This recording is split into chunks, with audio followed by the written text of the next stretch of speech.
Thank you very much.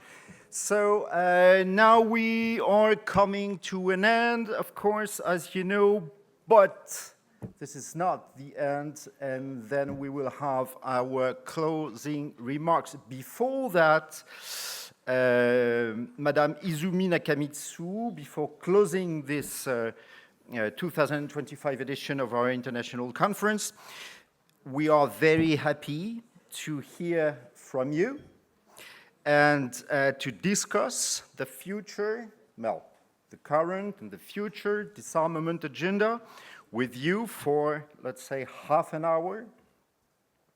No use to introduce the UNODA High Representative for Disarmament Affairs. I assume we all know you. You have been on that, let's say, disarmament duty since 2017, if I'm correct. So I will give you the floor for 10 minutes. A lot of water under the bridge since 2017, a lot to say. And then we will follow with approximately 20 minutes of exchange with the room. Thank you very much. The floor is yours.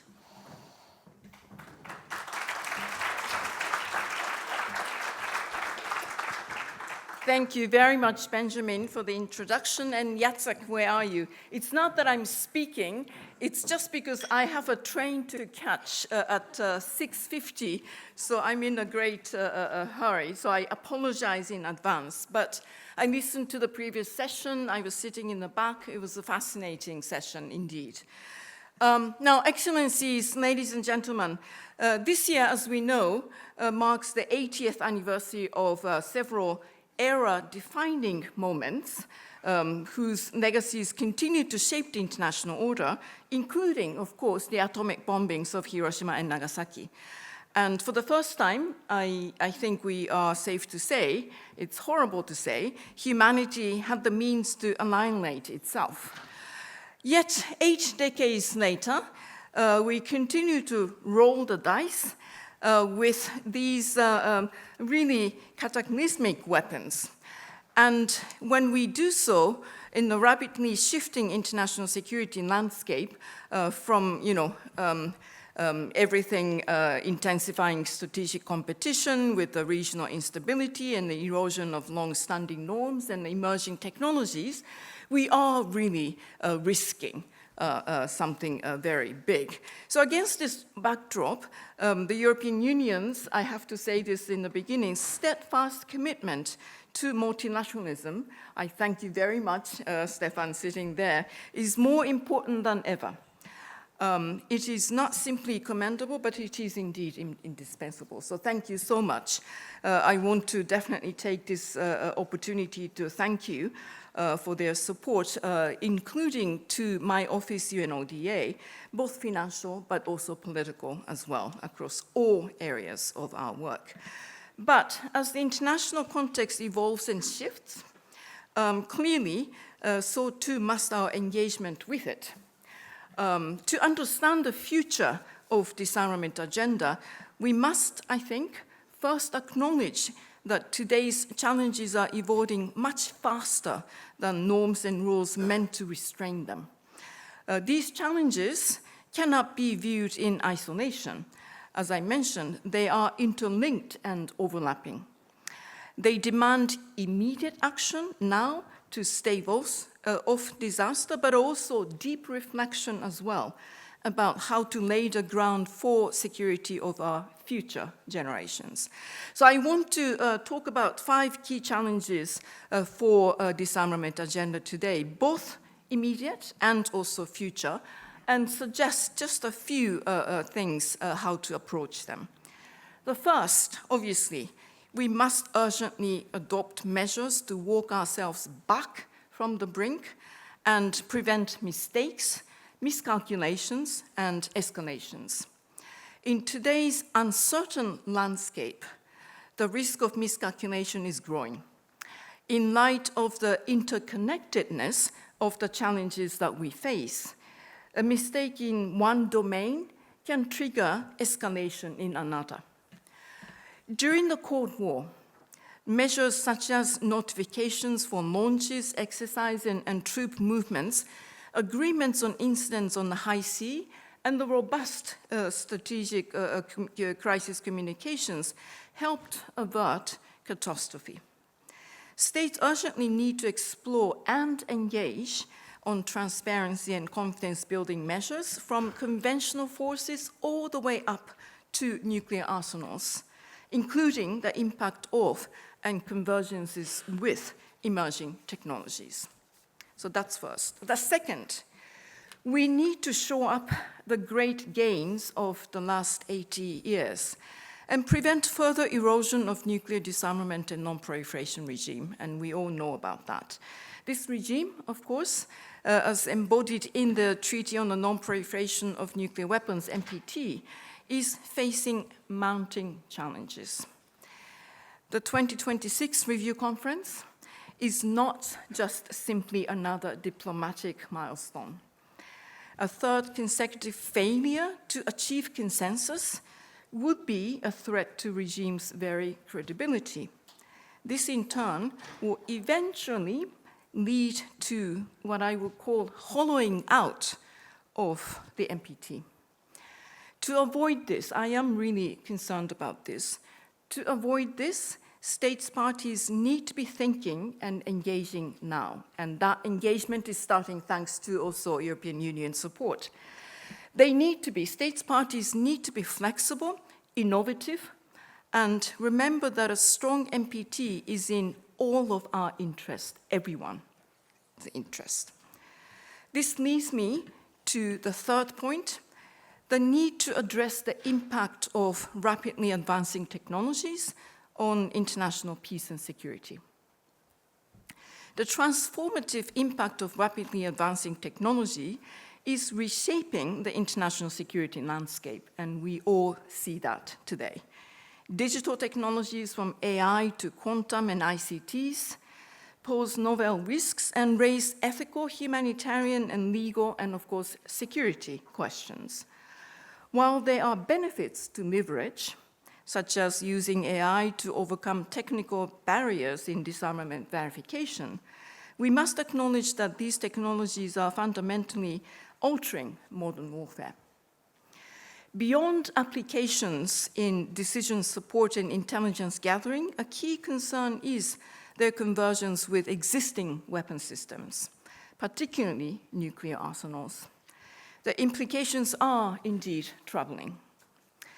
Malicious ICT activity during peacetime can heighten tensions and increase the risk of conventional conflict between nuclear-armed states, raising the specter of escalation.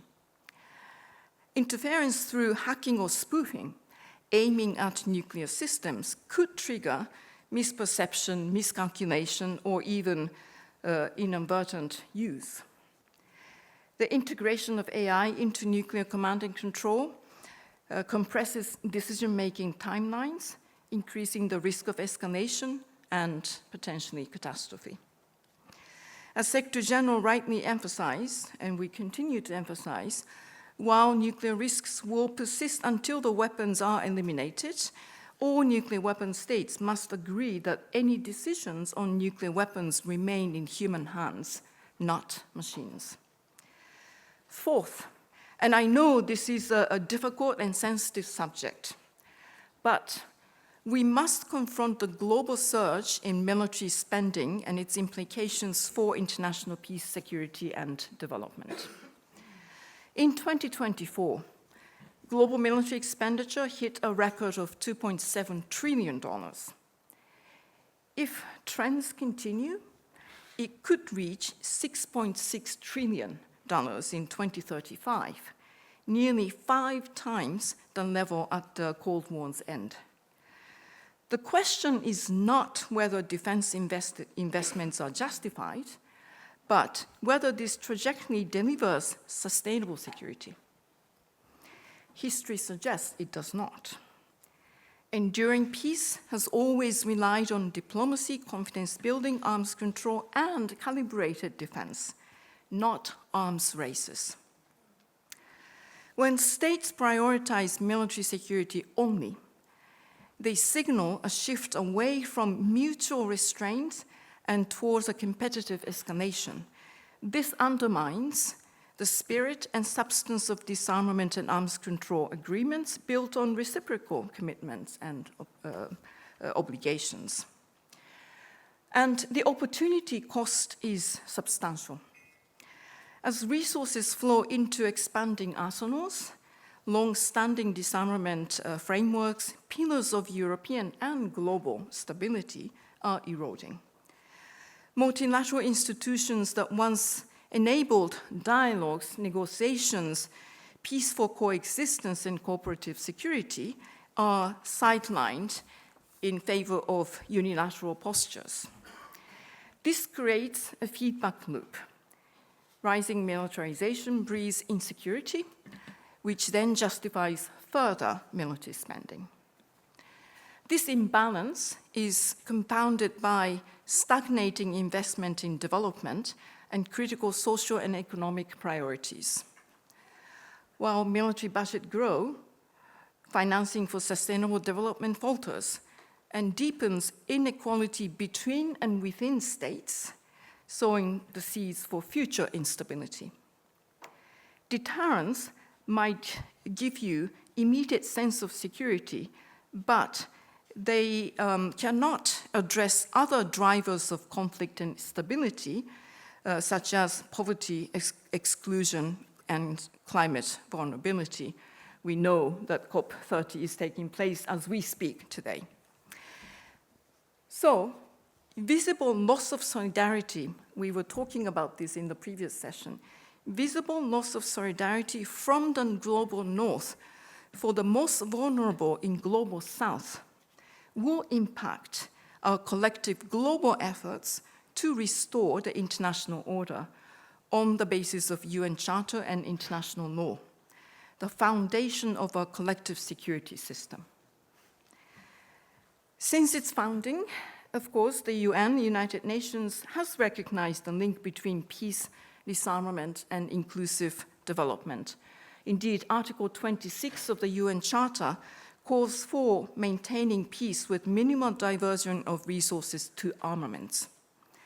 The Secretary General's report, The Security We Need, reinforces this principle and urges a strategic recalibration towards diplomacy, transparency, and sustainable development as well. The report is clear that true security is not found in weapons alone, but in a strategic combination of tools and instruments with human security at the core. We must forge a new compact grounded in cooperation and informed by 8 decades of hard-won lessons. Fifth and finally, we need to consider whether it is necessary to reconceptualize the existing arms control frameworks. The world that gave rise to our current frameworks has changed. There's no doubt about that. For those frameworks to remain relevant, we must change too, starting with rethinking the meaning of arms control. How do we devise or improve arms control frameworks when dual-use technologies challenge verification or when non-state actors move easily to exploit gaps in governance? How do we grapple with new domains of conflict? What about so-called hybrid warfare? How do we address the blurred line between nuclear threats and strategic non-nuclear challenges? And this is not an argument for abandoning the existing architecture. It is a call for bolstering it with new tools, new norms, and new partnerships. And I argue that we should invest intellectual efforts in reflecting on these profound questions now, so that when the international environment improves, you will have some ideas to build your work. Ladies and gentlemen, Europe must continue to play a key role in helping international community to face and overcome these really profound challenges. The European Union has always been paramount champion of the regime designed to eliminate WMD and apply strict controls to conventional weapons. It possesses not only the normative power to shape the future of disarmament and non-proliferation regime, but also the technical expertise and diplomatic reach as well. So I am confident that Europe will continue to lead, and not only in protecting its own citizens, but also in strengthening the global system. And in that effort, we, the United Nations, will remain your steadfast partner. We would very much like to work with you. Thank you very much.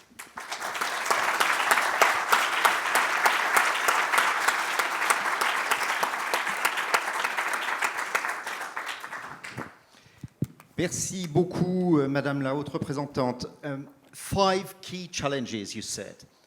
Take ourselves back of the brink, prevent escalation. You emphasized transparency.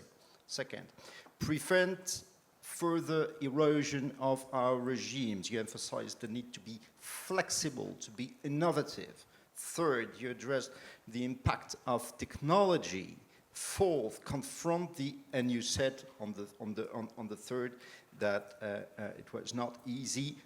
As for the fourth challenge, to confront the increase of military expenses.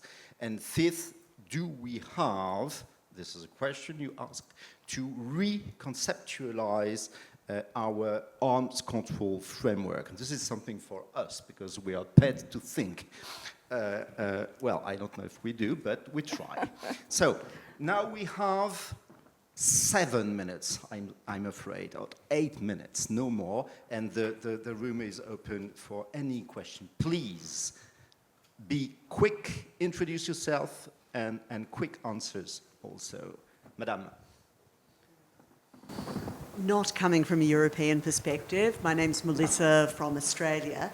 I run an initiative which brings together defence, diplomacy and development funded by our Department of Defence, our Department of Foreign Affairs and Trade.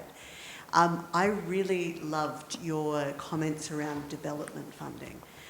One of the things we're finding a very worrying international trend is this sense that we have to take away money from development programs and put that into defence. That seems to me like saying, well, we've got busy emergency rooms, we're going to cut all of our preventive health programs. I think we have to understand the importance of investment in development for overarching peace and security. So thank you for your comments on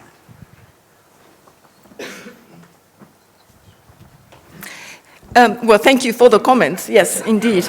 No, I mean, Nothing to add. Yeah, this report, I really hope you will be able to read it, has both the security dimensions and the development dimensions. I mean, as I said, the solidarity is important.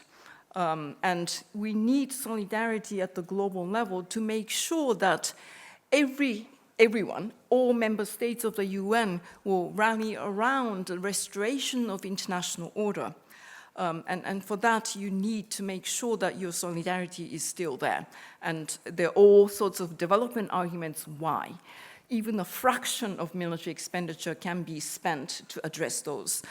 There's a security discussions, security arguments, which of course I am responsible to convey, which is that simple arms race dynamics has never addressed and never given a sustainable security.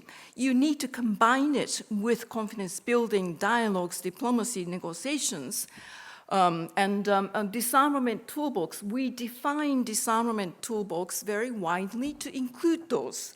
It's not just about reduction of armaments, that will be eventual measures, but definitely arms control, confidence building, dialogues, etc. Those things are important security instruments. So make sure that you combine those instruments with appropriately calibrated, well-balanced defense capabilities. So, I mean, I hope that you will be able to read this report. It's not targeting any specific region. It's a global, it has an analysis on different regions, what is driving, indeed, the surge in military expenditure. Thank you. Sir, please.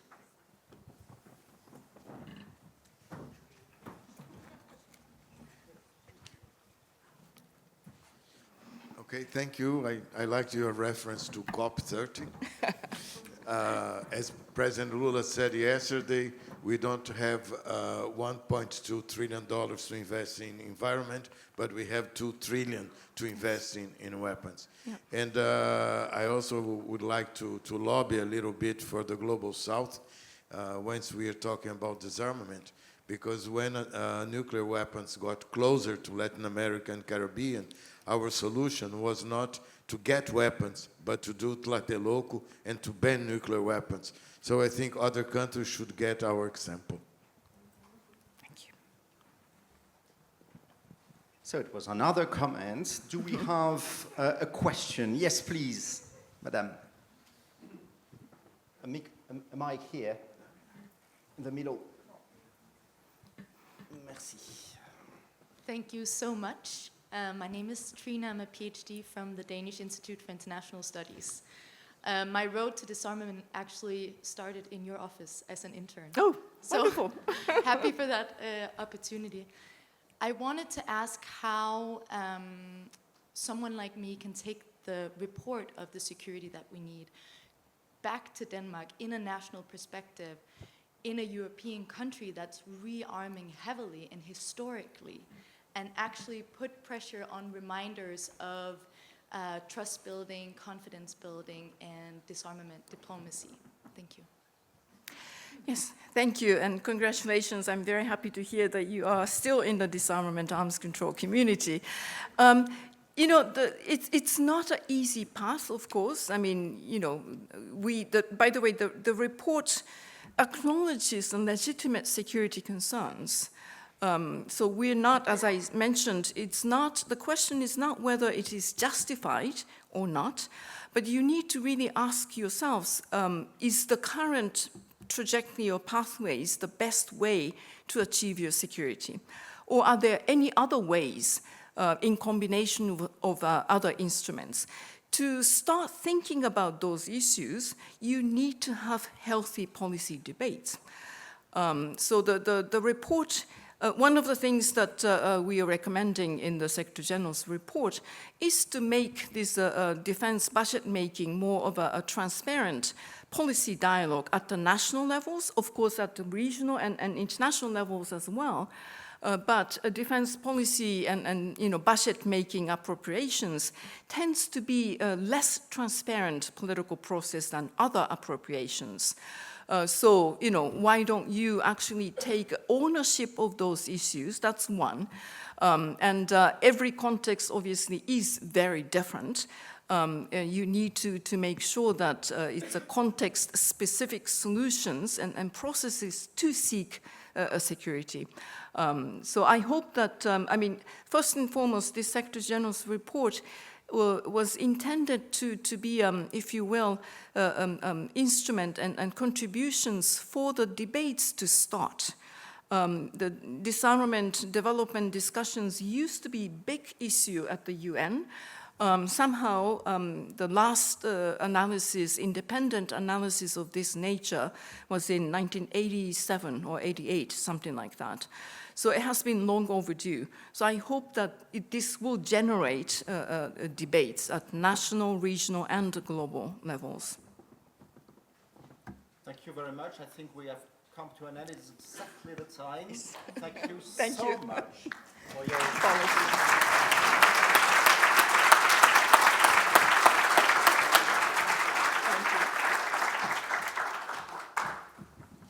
So with this, let me now, because we will close now, so we won't have time between the now session and the last one.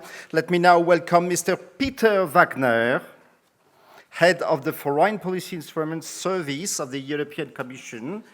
Peter Wagner, you will be the first to give your closing remarks, then our good colleague Sibylle Bauer, the chair of our consortium, will give her remarks. Monsieur Wagner, je vous en prie. Merci beaucoup. Good evening, ladies and gentlemen, colleagues.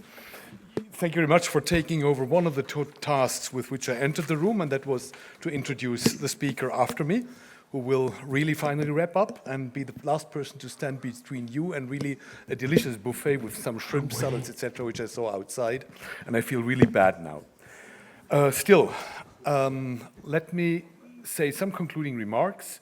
It's a pleasure to be back. I've been speaking at your event, occasionally at openings, at closures. It's an important event, and it's unfortunately more necessary and timely than many of us might have thought, at least of my generation, in the last 20 years. I would really like to thank you all for your work, for the consortium on EU non-proliferation and disarmament that is doing and driving the important work that you're discussing, to which you are all contributing here. As I said, the times are more challenging than at least for a very long time.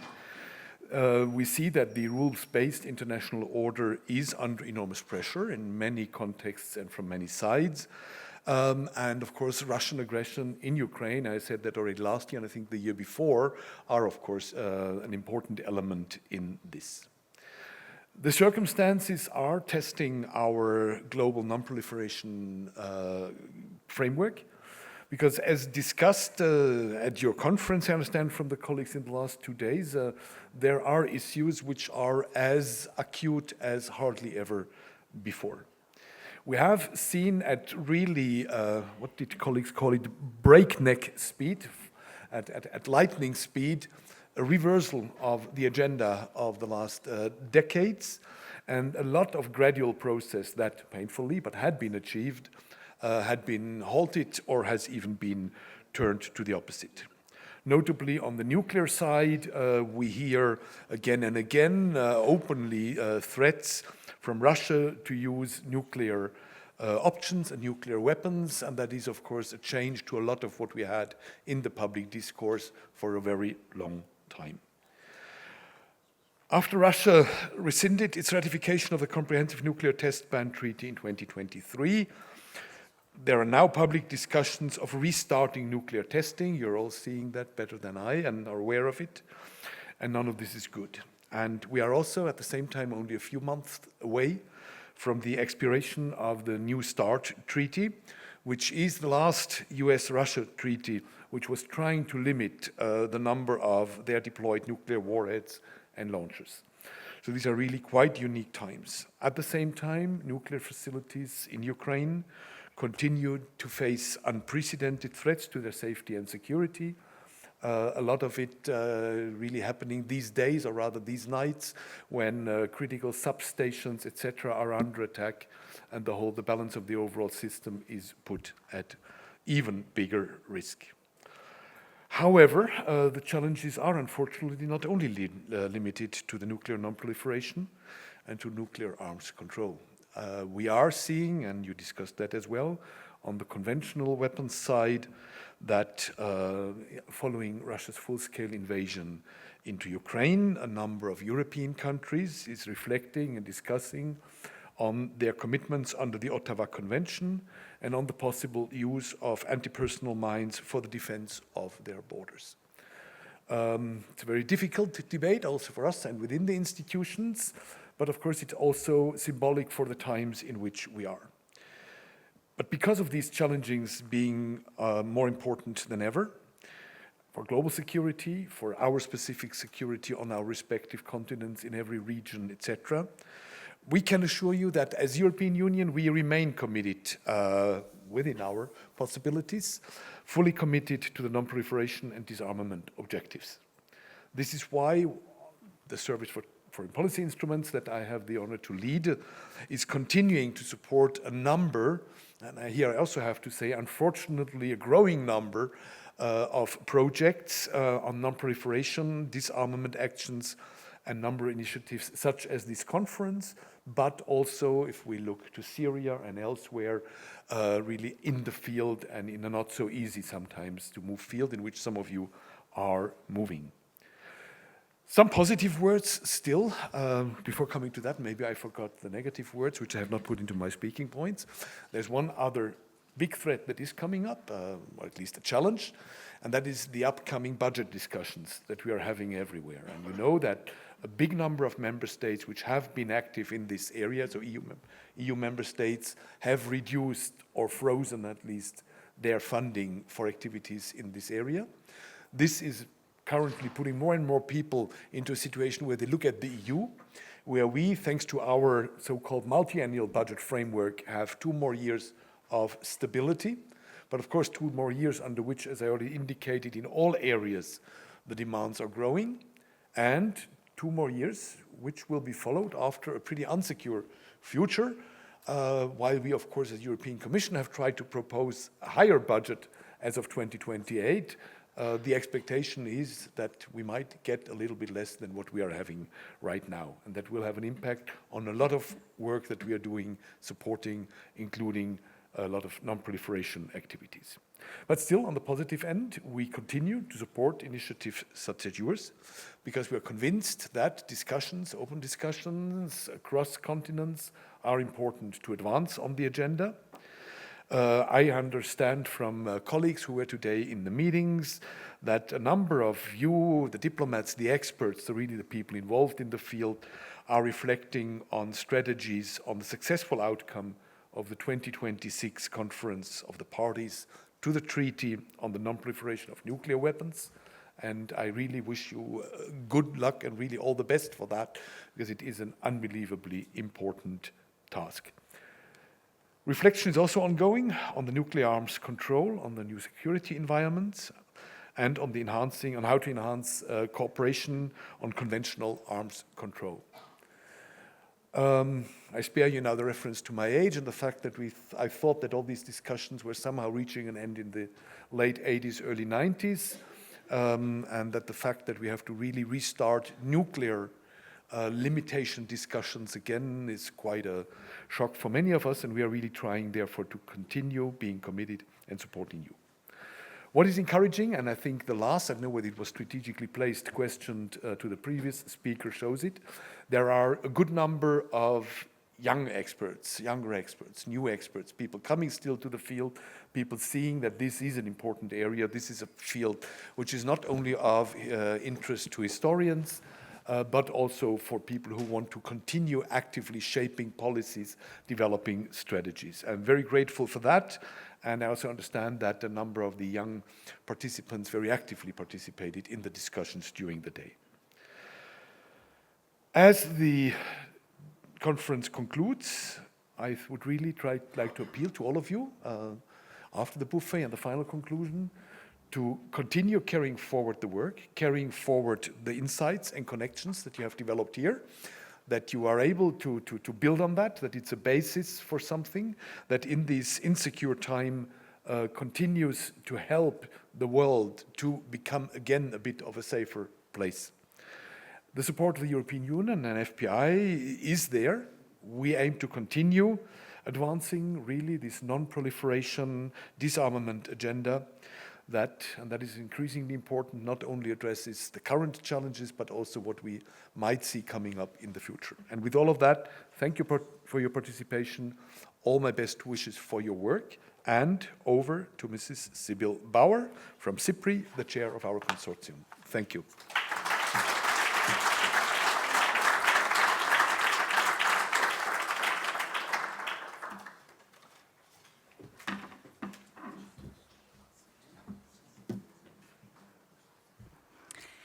Good evening. So let me first start by thanking our Italian colleagues from IAI, who have worked very hard and I think have done really a fantastic job at organizing this conference. So special thanks to Ludovica, to Ettore and Natalie, and maybe you can all join me in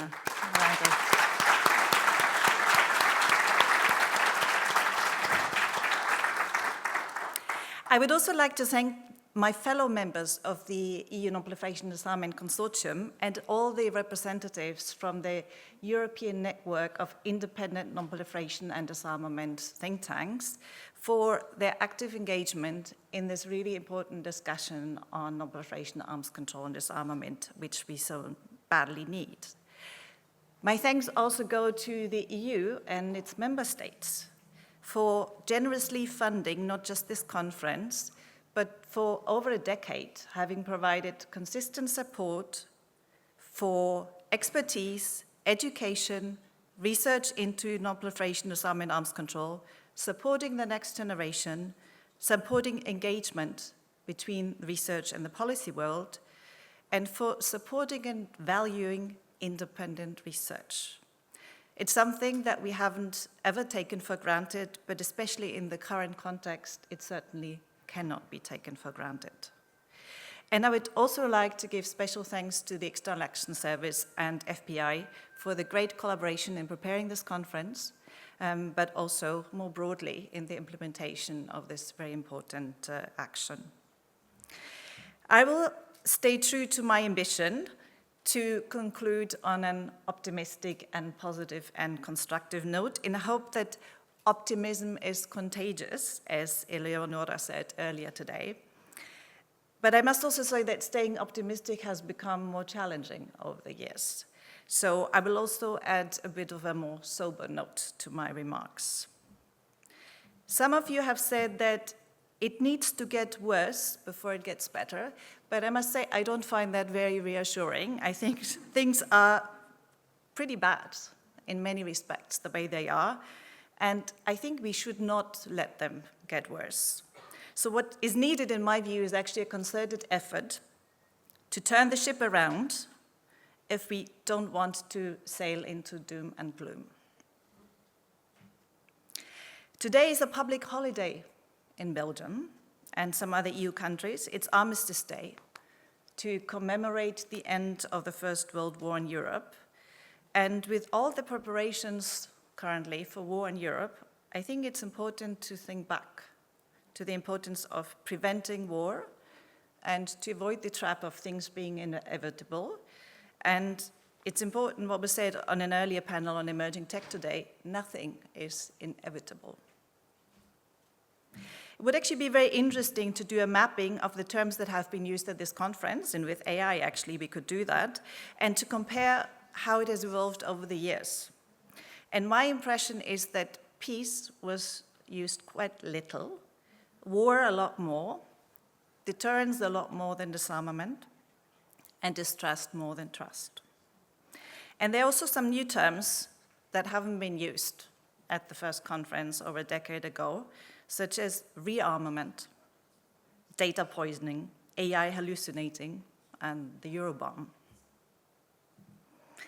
One key theme at this conference has been that this is the time to do our homework, to rethink what concepts such as arms control, non-proliferation, disarmament mean, and whether the terms that we are using are actually useful and accurate. And I've in the past referred to intellectual laziness that sometimes happens. There are also terms that I don't think that are appropriate. I'm really bothered by the term tactical nuclear weapons. It almost sounds like it's something cute, and it certainly doesn't convey the gravity. I was just in Hiroshima last week, and when I was there, I wish that those who make casual references to nuclear weapons made a trip to Hiroshima to visit the Peace Memorial Museum.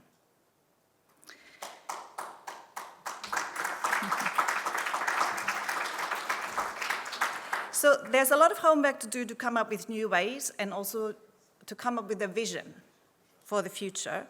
And one of the key themes today, which I really liked, was reimagining. And we got a taste of that at the Next Generation meeting yesterday morning. And that had a really positive outlook. It was full of energy, and it was in no way naive. It was very much grounded in solid analysis. And in a way, I wish everybody had participated in that. And everybody's talking about rethinking, but sometimes I wonder if we're actually taking the time to think, taking the time to ask uncomfortable questions, or sometimes, as also was said as the emerging tech panel, are we allowing the tech to shape how we think and what we think about? But back to the 11th of November that we are commemorating today.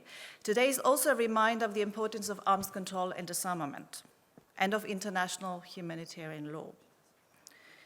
Norms, even though sometimes people refer to it like that, they're not something nice, like a fluffy thing to have. Norms were created also because of the horrors of war. It was really the horrors of war that drove the strengthening of international humanitarian law.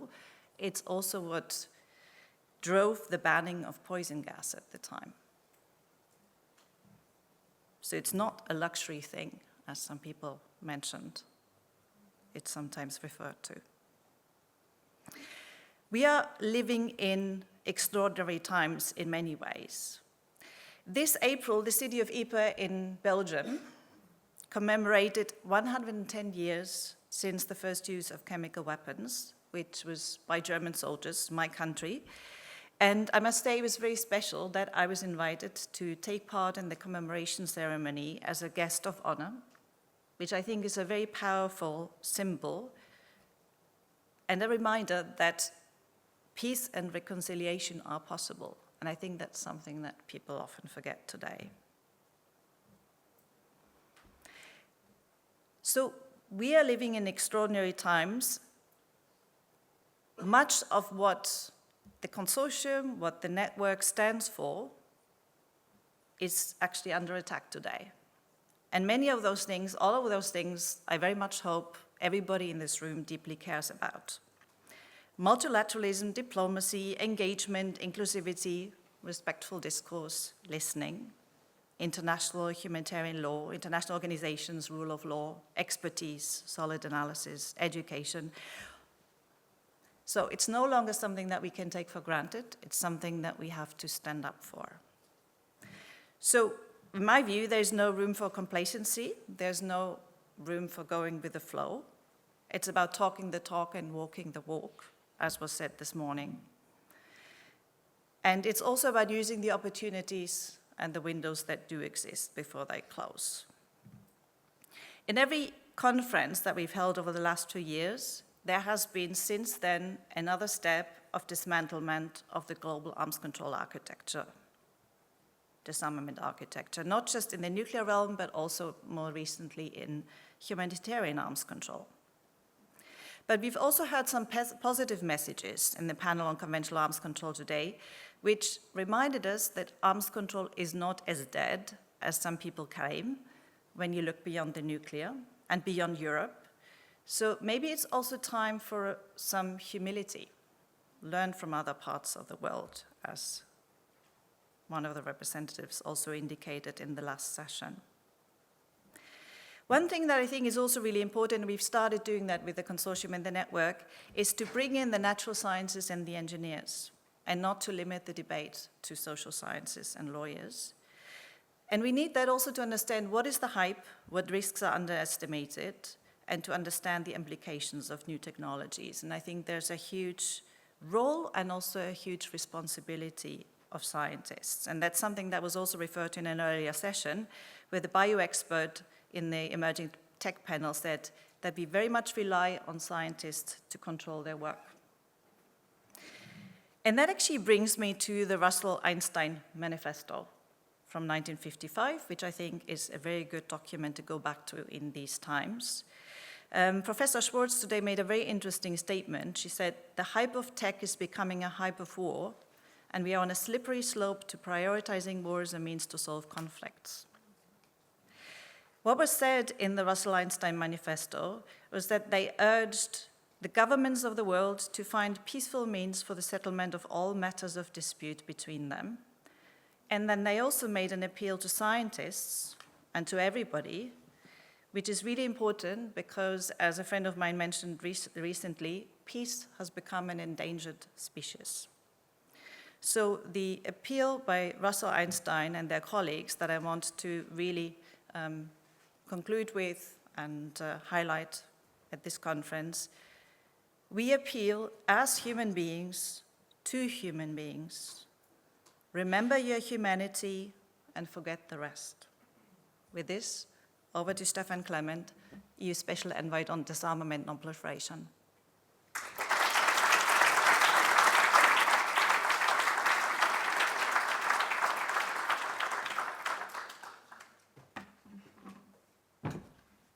Thank you very much, Sibylle. And let me start by thanking, first of all, the consortium as a whole, the EU Non-Proliferation and Disarmament Consortium for all the important work which has been carried out now for almost 1.5 decades.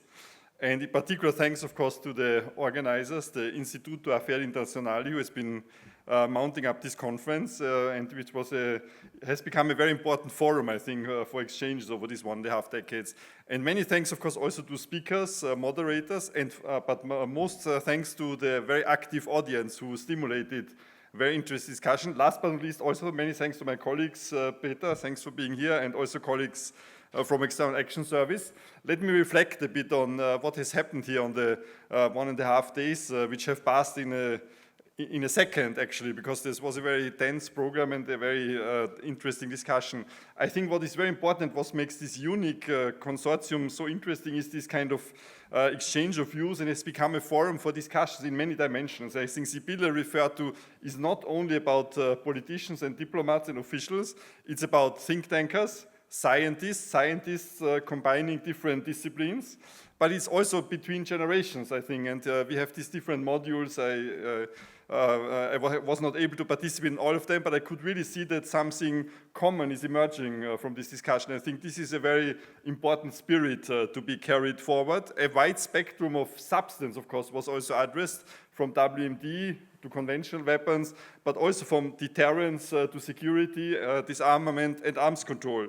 And I think it's not in any way my intention to even make this attempt to sum up. I would just say that what also High Representative Nakamitsu has referred to, while the objective of all of us is, of course, peace, stability, and security, I think arms control, disarmament, non-proliferation has a very important role to play in this exercise. And this is something which is not, and I here agree fully with what my preceding speaker Sibylle has been saying, this is not so visible in the public debate, and this is why it's particularly central that here today in this forum, and yesterday it was visible. And I think this is the spirit I want to kindly ask you to take home and to respect in your work in the future. A lot of rethinking has to happen, but I think the overall objective is clear, and I wish you, and in particular the consortium, lots of luck with this. And here I end, and I know that there was already in graphical terms reference to the buffet was already made, and I don't want to stand in front. But thank you very much for being here. Thanks to everyone, and there will be another conference for sure in a year from now. Thank you.